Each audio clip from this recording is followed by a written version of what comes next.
حج کی 3 قسمیں ہیں، ان میں سے ایک حج تمتع ہے۔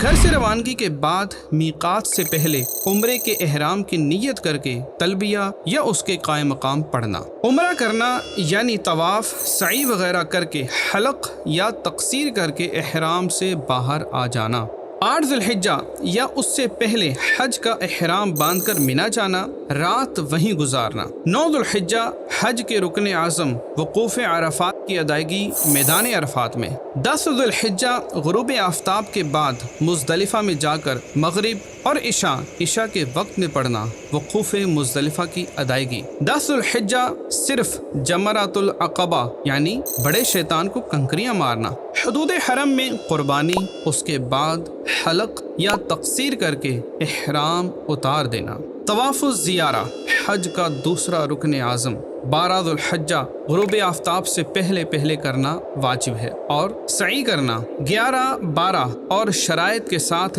13 ذی الحجہ تمام جمروں پر کنکریاں مارنا، آخر میں طواف وداع اور پھر شگر شاہ کا روزہ دیکھو